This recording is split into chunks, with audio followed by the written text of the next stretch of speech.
Mikel Nadal es experto internacional en neuroproductividad y cofundador de Morganizer, una empresa dedicada a la formación y consultoría en neuroproductividad para empresas y organizaciones públicas y privadas. Hola Mikel y bienvenido al podcast. Hola Estefania, ¿cómo estás? Muy bien, muy bien. Muchísimas gracias por estar aquí. Te doy esta gran bienvenida. Además sé que te estás moviendo mucho, estás haciendo muchos viajes, así que aprecio muchísimo que encuentres el tiempo para participar en esta entrevista. Preséntanos un poco quién eres y también tu actividad. Claro, por supuesto, Estefania. Primero de todo, bueno, muchísimas gracias por la invitación. Encantado de estar aquí. He escuchado alguno de tus podcasts y la verdad es que estar aquí todavía me hace valorarlo bastante más, ¿no? ¿Qué te iba a comentar rápidamente? Un poco para que los oyentes sepan qué es lo que he hecho, un poco hacia dónde me dirijo y cuál es mi proyecto actual. Tampoco quiero aburrir a la audiencia.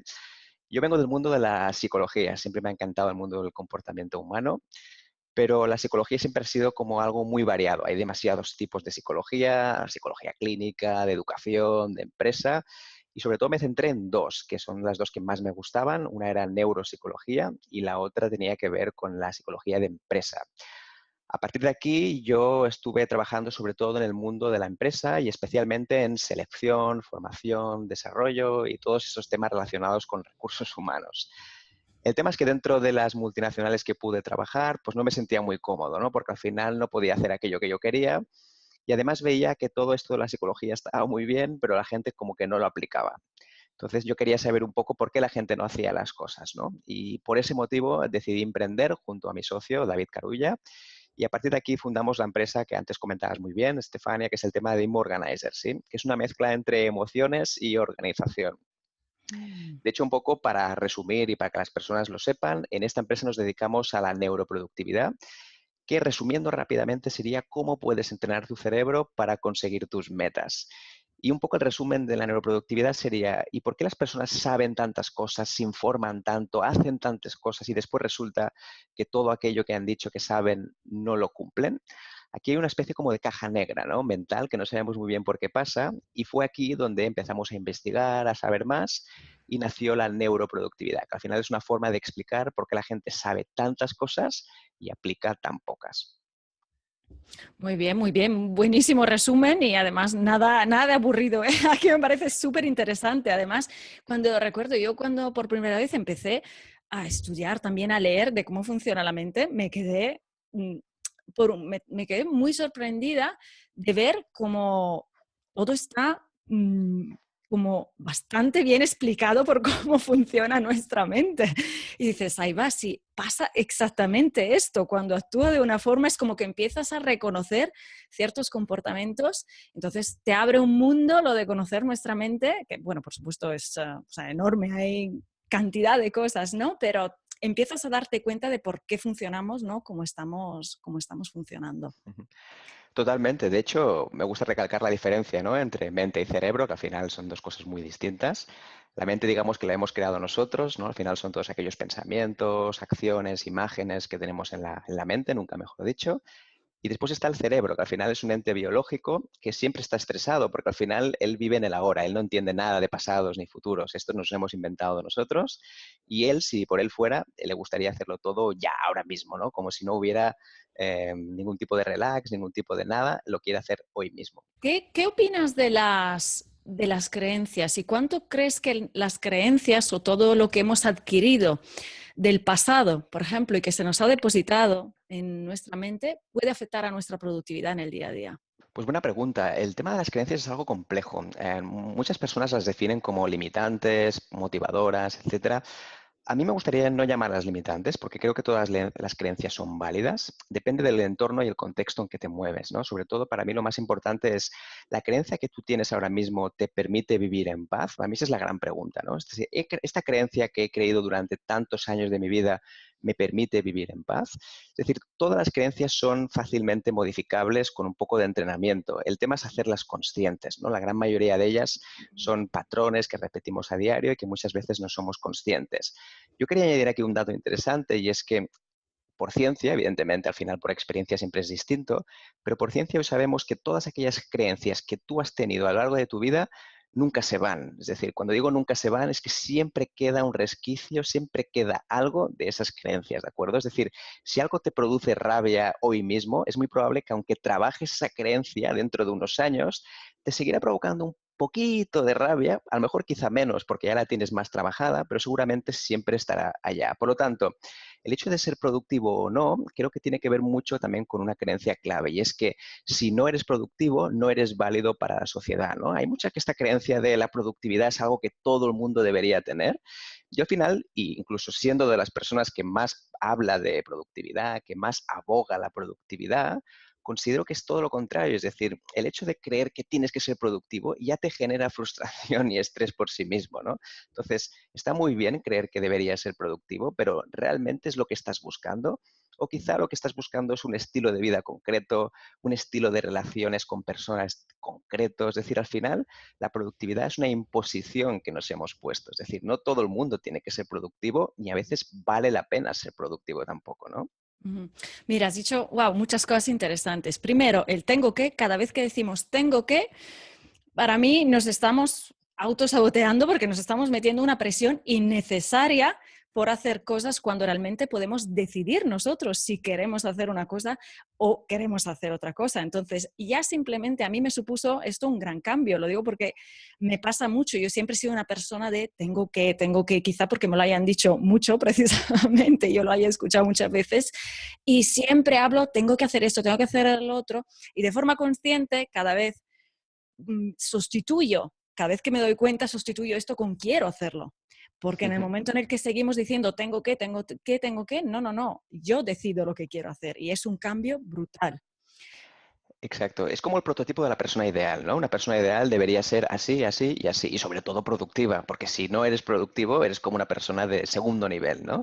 Y al final esto al final no tiene nada que ver, porque ¿qué es productivo para ti? Productivo para una persona seguramente será, pues bueno, poder ir a Silicon Valley, a Estados Unidos, trabajar 50 millones de horas y conseguir que su negocio sea un negocio billonario.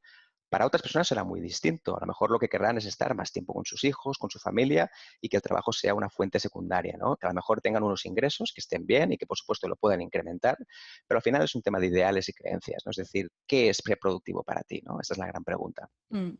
Aún así, para mí hay una cosa fundamental que creo que está implícita en todas las interpretaciones de productividad que queramos hacer, y es, o por lo menos así quiero lo que transmito yo. Quiero que las personas se sientan bien, decidan lo que decidan, que sea su forma de ser productiva. De hecho, por ejemplo, incluso dentro de personas que ven la productividad como poder estar luego con sus hijos, con su familia, o disfrutar de más tiempo libre, puede que esto signifique para una persona trabajar 10 horas al día y para otra trabajar 4 horas al día y lo demás estar con la familia. El caso es que de todas maneras una persona tiene que sentirse bien en todo esto, con este sistema que se construye para sí mismo, para vivir, que sea con un objetivo o con otro objetivo. Yo creo que es muy, muy importante alcanzar ese punto de estar bien, o sea, no sentir estrés, o sea, sentir tranquilidad en el día a día, bien porque puedes sentir tranquilidad incluso trabajando 15 horas al día si es lo que quieres hacer. Yo creo que una cosa no excluye la otra. Lo importante es que cada uno esté bien consigo mismo, ¿no? En todo lo que hace. Está muy bien planteado, Estefania. De hecho, me gustaría planteártelo a ti también y a los oyentes, ¿no? La gente que nos pueda escuchar. Y es lo siguiente, y es muchas veces desde la productividad se habla del tema del equilibrio. Yo la pregunta que hago es la siguiente, y es, ¿se puede obtener realmente una vida equilibrada? Es decir, que cada una de las áreas de responsabilidad que tú tienes estén más o menos cubiertas. Yo soy de los partidarios que creo que lo que es el equilibrio en sí mismo ya lo tienes, ahora mismo ya lo tienes. Es decir, aquello que tú pensabas que debería ser el equilibrio, ya lo tienes. El gran problema que tenemos son las expectativas al respecto. ¿Cómo debería ser mi vida? Ahora, por ejemplo, que hay tantos posts que hablan de cómo, por ejemplo, cómo trabajar en la playa, ¿no? Y cómo vivir una vida fantástica viajando a Bali.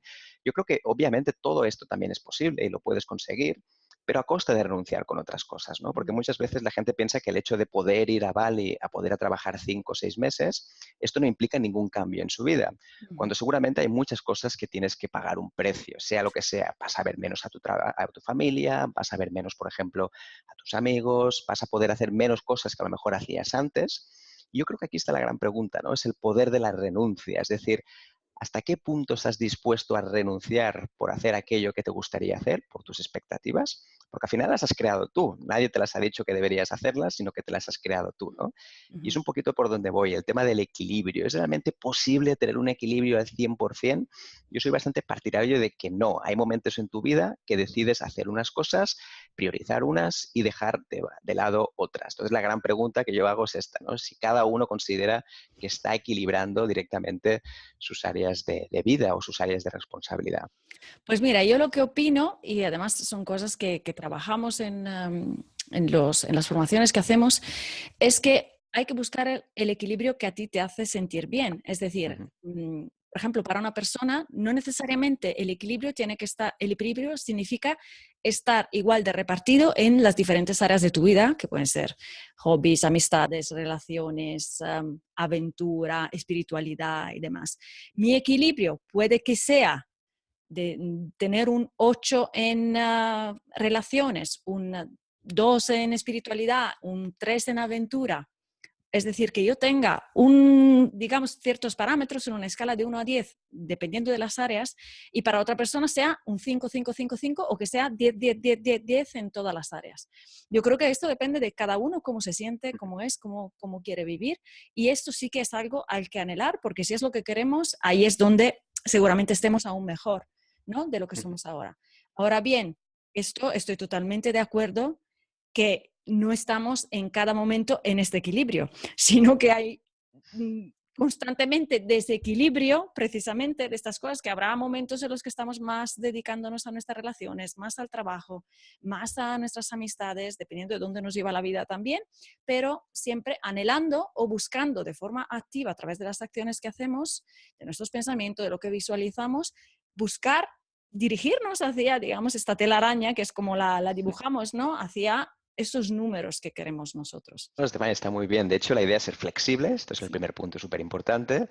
Y el segundo, aceptar esa frustración cuando no sucede, porque muchísimas veces eso que teníamos pensado o aquello que creíamos que iba a pasar, pues por lo que sea no va, porque además también hay momentos en la vida, que muchas veces también tiene que ver cuando nos marcamos metas, cuando nos marcamos objetivos, de que no siempre estás dispuesto en ese momento a hacerlos a nivel emocional, porque sientes que ahora mismo pues, estás cansado emocionalmente o a lo mejor tienes problemas en casa, problemas con la pareja, con los hijos.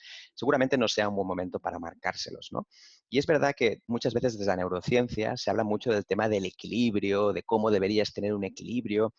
Y mira, verás, Estefania, y de todos los oyentes, a mí me encanta la neurociencia, me parece fascinante. De hecho, leo muchísimo y además yo trabajo también en la Universidad de Barcelona, la Universidad de Psicología, y ahí hablo muchísimo con mis compañeros del mundo de la atención, de la concentración, de cómo funciona.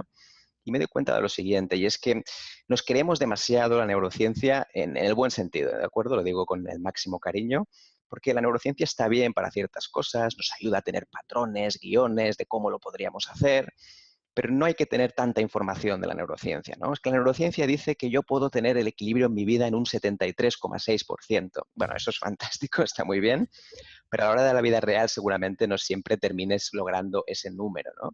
Entonces yo creo que todo el tema de la ciencia hay que tenerla siempre con cierto cuidado, porque al final la neurociencia está bien, pero a veces la muestra que ha sido tomada para hacer ese estudio no tiene nada que ver contigo. A lo mejor resulta que son 6 personas de Massachusetts, ¿de acuerdo? Que básicamente tienen una vida totalmente distinta a la tuya y que aplicar esos mismos conceptos no siempre será igual para ellos que para ti, ¿no? Y me parece súper, súper interesante y además estoy de acuerdo. Siempre hay que aterrizar un poco los conceptos y además en la productividad yo creo que es fundamental, fundamental que lo que se aprenda se pueda aplicar realmente en el día a día. Porque si aprendemos mucho, pero luego en la práctica es imposible llevarlo a cabo, entonces sí que no le vemos los beneficios, así que imposible. Mira, ya que lo has mencionado, sí que me gustaría preguntarte acerca de la atención y la concentración, porque es algo que veo muchísimo, es una de las cosas con las que más sufrimos a día de hoy. Mismamente yo me quedo muy sorprendida que, por ejemplo, una cosa tan sencilla como quitar las notificaciones, mucha gente no lo haga, no lo haga. Yo acabo de recibir en mi móvil, bueno, anoche mismamente vi un grupo de WhatsApp con 756 mensajes. Y entonces yo digo, pregunté directamente, ¿me he perdido algo? Y ahí había gente que estaba respondiendo constantemente a esto y he dicho, pues claro, esta gente no habrá hecho otra cosa que contestar los mensajes. Entonces, ¿qué consejos nos puedes dar? ¿Alguno, dos o tres tips que nos puedas dar para ayudarnos a mantener la concentración? Pues perfecto, porque creo que, bueno, aparte de la atención y la concentración, seguramente sean como mis temas favoritos estrella. Primero de todo, me gustaría decir que para mí la atención es la competencia oculta del siglo XXI, la más importante de todas, ¿no? Esto es una cosa que me gusta decir y repetir, porque considero que estamos ahora mismo en una fase de extinción peligrosa, ¿no? Porque, para que tengas una idea y un poco también los oyentes lo sepan, la capacidad de atención desde los años 80, pasando por los años 2000, ¿no? Hasta ahora, ha tenido unas bajadas drásticas muy, muy bestias, ¿no? Un poquito para hacer un poco de número rápidamente.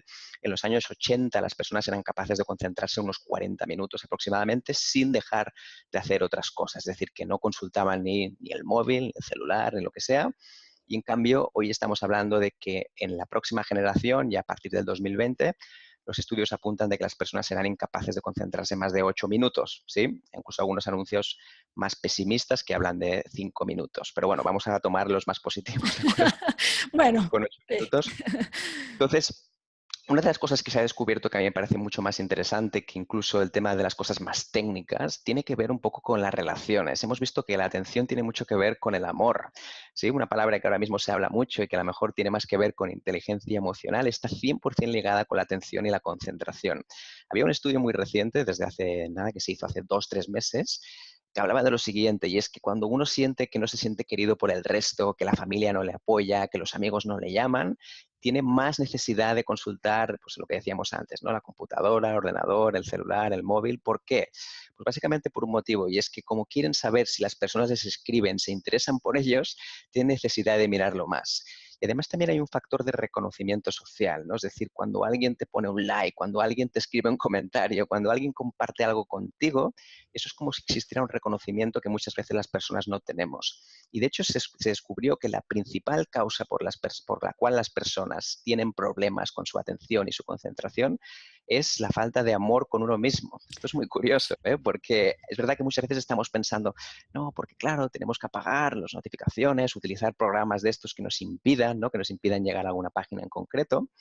Y al final resulta que es algo mucho más profundo, ¿no? Que realmente tenemos ese déficit. Entonces, entrando un poquito a pequeños tips que podríamos utilizar para el tema de la atención, para mí hay una cosa que funciona muy bien, que es la repetición constante de lo que estás haciendo. Si tú, por ejemplo, te cuesta mucho hacer una presentación, ¿de acuerdo? Algo que dices, ay, tengo que hacer un informe o tengo que escribir algo para, por ejemplo, para un cliente o para una persona que yo tengo, una cosa que recomiendo es leer una frase de lo que estás haciendo. Es decir, toma, por ejemplo, la primera frase que has escrito, la que sea, y léela aproximadamente unas 15 veces. De hecho, hoy en día sabemos que por neurociencia, cuando lees algo mucho, lo que te hace es entrar ganas de hacerlo y como mínimo redactas una segunda frase, que eso ya es mucho. Muchas veces cuando estás bloqueado, escribir una frase a veces es un milagro, ¿no? Lo segundo que sabemos tiene que ver, y esto ya es muy conocido también, con la meditación, pero no cualquier tipo de meditación, porque al final lo que sucede muchas veces es que la meditación es un momento de relajarse con uno mismo, etcétera, pero sabemos que para mejorar la atención tiene que superar cada día la persona unos 22 minutos de media aproximadamente. Si no, el cerebro es como que no llega a conectar. Evidentemente, esto no significa que notes mejoras, pero cuando pasan los 22 minutos es como que todavía te sientes más concentrado, porque estás trabajando, digamos, vamos a decir, la posposición o el posponer la gratificación inmediata, que al final es lo que haces con la meditación. Otros trucos más prácticos, como antes muy bien comentabas, tiene que ver con un poco eliminar todo aquello que llama la atención. Es decir, al final, todos los objetos que uno tiene en su escritorio, todos los objetos que uno tiene en su aplicación de móvil o de celular o todas las cosas que tú tienes en un correo, la idea es eliminar siempre todas de la vista, porque cada cosa está llamando tu atención y sobre todo está gastando un poquito de energía en cada una de las decisiones que tienes que tomar. Por lo tanto, si tienes muchas cosas en el escritorio, muchas cosas en el móvil o el celular, o tienes muchísimas cosas en tu correo electrónico, ponlo todo en una carpeta y después ya lo organizarás. Sí, sí, radicalmente, de verdad, ponlo todo en un sitio y después ya lo vas a organizar, porque si no, cada vez que entres ese dispositivo electrónico tendrás la necesidad de consultar y saber qué es eso, ¿no? Entonces, mi recomendación es, yo, por ejemplo, solo tengo una sola carpeta en la cual está todo mi archivo, y después tengo una que se llama pendiente, que es para aquellas cosas que simplemente no sé todavía qué hacer o no sé muy bien cómo actuar, pero siempre fuera de tu vista, porque eso al final gasta energía y al final lo que pasa es que tenemos menos capacidad de concentración, porque atención y energía al final son dos, están básicamente unidos y siempre tienen mucho que ver el uno con el otro, ¿no? Sí, relacionado con esto, entonces es muy importante, de hecho, cómo nosotros nos sentimos delante de esto, porque hay personas que se estresan muchísimo, por ejemplo, cuando ven, uy, tengo 20 mensajes sin leer para empezar, o tengo 1000 mensajes sin leer y ven que en la bandeja de entrada se acumulan mensajes. Y otras personas que, sin embargo, pueden convivir perfectamente con ello. Al final se trata de cómo nos sentimos nosotros delante de esto. ¿Tú puedes darnos algún consejo o tú en tu día a día, qué crees que te ha ayudado a gestionarte emocionalmente en este sentido? Mm. Pues sobre todo me gusta mucho relativizar las creencias, ¿no? Porque al final cuando alguien, por ejemplo, vamos a poner un ejemplo muy clásico, ¿no? Es el tema de los WhatsApps. Hay personas que contestan los WhatsApps al cabo de 1 minuto y hay personas que contestan los WhatsApps al cabo de 50 minutos, ¿no? Este ejemplo tan fácil y tan cotidiano, muchas veces hay personas que no lo soportan. Cuando alguien contesta al cabo de media hora es como, uy, usted no me quiere, ya no quiere saber nada de mí, no tiene ningún interés sobre mí. Entonces, mi recomendación siempre es pensar que la creencia de la otra persona puede ser muy distinta. Hay personas que consideran que no contestar WhatsApps no es una falta de educación, en cambio otras personas sí. Entonces me gusta mucho pensar en clave de porcentajes. Hay un porcentaje de personas que no contestan a los WhatsApps. Y está bien que sea así, porque al final esa tolerancia a la frustración a mí es la que más me ayudó, sobre todo a entender que hay personas que simplemente actúan en consecuencia muy diferente a lo que yo hago.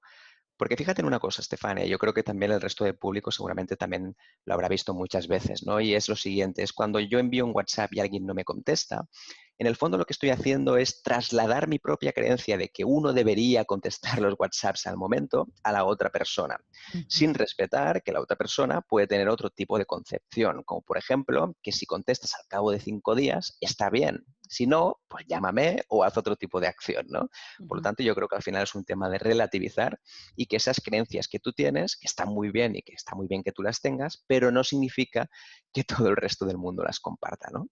Ujú. Sí, sí, totalmente, totalmente de acuerdo. Y de hecho, esto pasa mucho, pero yo digo siempre que es muy importante también cuando, sobre todo cuando trabajamos con cliente, educar a la otra persona. Si hay este choque de creencias que uno escribe por un canal y se espera que haya respuesta inmediata y nosotros lo que queremos trasladar es que no estamos para una respuesta inmediata, hay que educar, ¿no? También y ser transparente y decir, vayamos por este canal para cosas urgentes, escojamos esta otra vía para lo que no es urgente y esto que sea el flujo de trabajo, ¿no? Como escoger, definir unos parámetros, ¿no? De trabajo para que Mm. la comunicación sea más fluida. Totalmente, y respetar que esa persona no lo pueda entender, que también pueda pasar, ¿no? A veces incluso educando, ¿no? El tema de consintiendo, ¿no? Que a veces pasa bastante también. Puede ser que la persona no lo respete o que simplemente se enfade por ello. Pues también creo que está bien, porque al final siempre habrá un tipo de público que no va a respetar nuestra intimidad o nuestro tiempo, ¿no? Y creo que está bien que sea así, porque al final nos enseña a valorar esos precisos pasos, ¿no? Lo que estábamos hablando antes. Sin embargo, mira, ya que estamos mencionando entonces cómo interactuar cuando hay diferentes personas, yo sé que tú trabajas con equipos también, trabajas con empresas, das formaciones en empresas y Ujú. entonces trabajarás con equipos, personas que trabajan entre ellos, con colaboradores. ¿Cómo crees entonces que hay que construir esta relación para que el equipo en sí sea productivo? ¿Hay que forzar un poco en este sentido, marcando ciertas pautas, ciertas reglas, o dejar un poco abierto que cada uno exprese su forma de ser productivo? ¿Qué opinas? Mm. Creo que cada persona del equipo, o ya sea del equipo dentro de un mismo equipo o de varios equipos, como podría ser una empresa más grande, Ujú. creo que al final sí que tienen que tener un código interno, porque al final esto facilita y ayuda, pero hay que entender que hay diferentes modos de, vamos a decir, de aceptación de este proceso, ¿no? Hay gente que le va a tomar muy poco tiempo y hay gente que le va a tomar mucho menos tiempo. Mi recomendación siempre es evitar lo que son los sistemas generales. ¿Qué quiero decir con esto? Que hay muchísimas metodologías de productividad, Estefania, ya las conoces todas seguramente y el público que nos está escuchando también. Yo no digo que haya una mejor que otra, al final cada una es perfectamente válida en su sector o en su entorno o según la persona, pero sobre todo cuando alguien llega y dice, vamos a implementar esta metodología de productividad, esto es lo mejor que existe en la historia. Pues muchas veces lo que pasa aquí es que hay muchísima resistencia por parte del equipo. Entonces, todo lo que sea imponer una metodología siempre resulta un problema. Lo segundo tiene que ver con el tipo de herramientas. A veces queremos implementar herramientas digitales, la última generación, en personas que todavía escriben en papel. No es que tenemos que tener nada en contra del papel o evidentemente fomentar las herramientas tecnológicas, pero hay que respetar los tempos de cada uno. Hay que respetar el formato natural de cada persona. Si tú estás acostumbrado a escribir en papel, en tu nota, ¿no? A escribir tus tareas diarias, pues seguramente primero sea una buena opción trabajar sobre eso. Una vez tengas los hábitos resueltos sobre este tema de cómo escribirlo en papel, pues ya veremos si existen otras alternativas u otras herramientas. Y también una cosa que he visto mucho en el tema de los equipos y que me gusta comentar bastante es el llamado ego productivo. Es decir, que hay un miembro del equipo que muchas veces ha probado algo nuevo, ¿de acuerdo? Pues, por ejemplo, hemos visto una formación en neuroproductividad que es lo mejor de lo mejor. Vale, fantástico, hasta aquí muy bien. Pero ¿qué pasa después cuando, por ejemplo, cuando hablo con mis compañeros les digo algo así? Ah, ¿y todavía vas en papel? ¿Todavía estás escribiendo cositas en papel? Hombre, pues si hay herramientas fantásticas, ¿de acuerdo? Esto es lo último que deberías hacer. Además, nosotros somos una empresa paperless, etcétera. Evidentemente ahora estoy haciendo un poco de broma, pero al final esto pasa bastante, ¿no? Hay una especie como de crecimiento, ¿no? Alardeamiento, si se puede llamar así, de las personas que han probado cosas nuevas y que las, vamos a decir, las recomiendan a otras personas, pero con un método un poco agresivo, vamos a decirlo así, ¿de acuerdo? Sí, y eso hay que tenerlo controlado también. Al final, la comunicación, yo creo, ahí juega un papel fundamental cuando, bueno, el papel clave, digamos, cuando trabajamos con equipo y concretamente de cara a la productividad es más importante, por ejemplo, que se trasladen bien ciertos conceptos, que las personas conozcan un método y que luego cada uno utilice las herramientas con las que más se siente cómodo para aplicar este método, que sí sea único, las bases estén bien sentadas dentro de un equipo, dentro de una pequeña empresa, pero luego que cada integrante efectivamente lo aplique, como bien dices, como más se sienta cómodo, porque además esta será la forma de que esta persona sea más productiva, porque si le Sí, claro. obligas o lo fuerzas a utilizar una herramienta con la que no se siente cómodo, adiós, es mucho mejor que sea con el papel a que le metas. Exacto. Y lo va a rechazar. Y lo peor de todo es que después costará mucho de que esta persona vuelva a introducir otra herramienta o otro sistema de productividad. Y una cosa, Estefania, que quería añadir también, una cosa que nos ha funcionado mucho en las empresas, es explicar la concepción del tiempo que tiene cada departamento. Por ejemplo, un departamento de innovación en el cual se experimenta y que están siempre investigando, el concepto del tiempo es muy relativo, porque para que una investigación funcione y los resultados estén probados, a lo mejor tiene que pasar un año o 2 años, ¿no? Entonces, muchas veces otros departamentos más inmediatos, como por ejemplo las ventas se cierran hoy. Es decir, cuando hablas con el cliente hay que cerrar hoy, ¿no? Entonces, lo que sucede muchas veces es que no se entienden los conceptos de tiempo. Y esto nos gusta explicarlo a las empresas porque nos vemos lo siguiente, y es que con investigación, pues evidentemente, claro, hasta un año, 2 años no tiene resultados, pero el de ventas quiere resultados ya. Él ha vendido el producto para hoy y entonces le exige a la parte de innovación e investigación que debería tener resultados para hoy. El hecho de entender eso cambia radicalmente la forma de colaborar entre departamentos, porque es una forma de entender que no todo el mundo tiene los mismos tempos.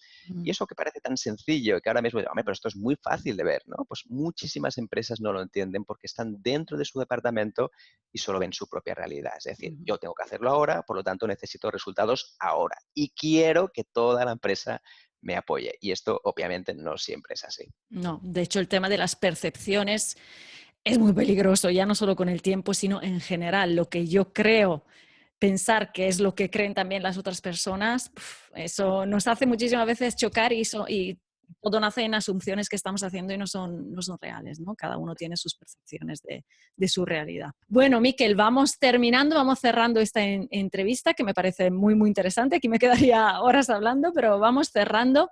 ¿Qué quieres que nos llevemos de esta entrevista? Pues bien, me gustaría sobre todo dar como 3 conclusiones finales de lo que hemos hablado, Estefania, y además hay muchas otras cosas que podríamos hablar. La primera tiene que ver con lo siguiente, y es que la vida es demasiado corta para planificar a largo plazo. ¿Sí? Repito, la vida es demasiado corta para planificar a largo plazo. Para mí esto es un punto esencial, porque al final intenta que todo sea lo más a corto plazo posible.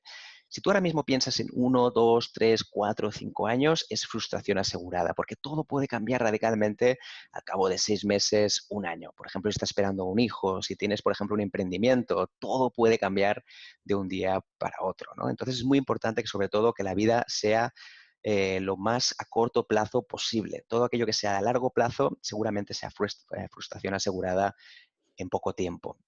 Lo segundo también que quería trasladar como mensaje es que el tiempo no genera nada. De hecho, muchas veces medimos todo por tiempo, ¿no? Es que debería hacer esto tantas veces a la semana, debo ir al gimnasio 2 veces a la semana, tengo que comer verduras, vegetales 2 veces a la semana. El tiempo no significa nada. Realmente lo que sí que vale la pena es la intensidad. Entonces, dedica además a tiempo de intensidad. Es decir, ¿cuánta intensidad le vas a dedicar a algo? Por ejemplo, durante 2 semanas voy a ir cada día al gimnasio para implementar un hábito y para que así me sea más fácil después tener ese hábito. Es decir, la intensidad es la parte más esencial. Medir en tiempo está bien y evidentemente nos da una referencia, pero el tiempo por sí mismo no genera acción. Ujú. Y el tercer punto que para mí es esencial también y que está muy de moda ahora, que es todo el tema de los hábitos, que tienes que cambiar, cambia tu vida, etcétera. Yo solo te diría una cosa y que deja de implementar nuevos hábitos. De verdad, ya sé que es antiproductivo, pero muchas veces hay cosas que tenemos que hacer por obligación, porque nos han dicho, es que usted debería meditar ahora, ¿sí? Necesita meditar, es que no lo ve, la meditación es clave. Eso está muy bien, pero primero uno tiene que probarlo, tiene que saber si le funciona, si lo está haciendo porque es una moda o lo está haciendo realmente porque lo siente. A mí me gusta distinguir 2 tipos de hábito, que son los naturales y los artificiales. La gran mayoría de las cosas que hacemos son artificiales, porque alguien nos dijo que deberíamos hacerlo, que deberíamos probarlo, y los naturales son aquellos que emergen, es decir, aquellos que tú sientes que en un momento determinado de tu vida los tienes que ver. Después ya verás cómo los haces. Porque eso sí, Estefania, estamos muy, muy obsesionados con el cómo lo voy a hacer, cómo lo voy a implementar, cuando realmente lo más importante es el qué es lo que realmente me va a aportar valor y cómo va a cambiar mi vida. Estos serían los 3 puntos esenciales que me gustaría resumir un poco de la entrevista. Muy bien, muchísimas gracias. Y si me permites añadir, yo creo que también ya lo has tocado, pero me gustaría subrayarlo. Al final no son los hábitos que uno te cuente o que una persona le hayan funcionado, sino es lo que te funcione a ti. Hasta que no lo pruebes en tu carne, en tu piel, que tú lo experimentes para tu vida, para tu vida en este momento, para tu negocio, eso no va a funcionar a menos que seas tú quien lo experimenta y ve que está funcionando para ti. Así que muy, muy importante Totalmente. que seas tú finalmente, que lo pruebes y si te funciona, para adelante a seguir con ello. Muy bien, ¿qué recurso o libro quieres compartir con la audiencia? Pues mira, me gustaría compartir algunos. No sé si puedo más de Perfecto, uno. ¿Sí? sí, perfecto. Perfecto. Venga. Pues el primero de todo es el primer libro que recomendaría, que está traducido al español, es el libro de Cultura Organizacional y Liderazgo de Edgar Schein. ¿Sí? Seguramente lo podemos anotar también para que la gente lo vea. Esto es un libro fantástico para entender cómo funcionan las empresas, pero sobre todo también cómo funcionan los seres humanos en el trabajo, ¿no? Habla muchísimo de cómo la cultura impacta las decisiones del día a día y al final es la que se come la productividad diaria. Yo puedo venir a hacer algo de productividad, pero realmente la cultura organizacional es lo que va a cambiar y determinar en nuestro día a día. Otro segundo libro que me gustaría recomendar también, que está muy bien y que además es bastante reciente, se llama Essential Zen Habits, de Leo Babauta. Este sí que creo que solo está en inglés, no sé si está traducido al español.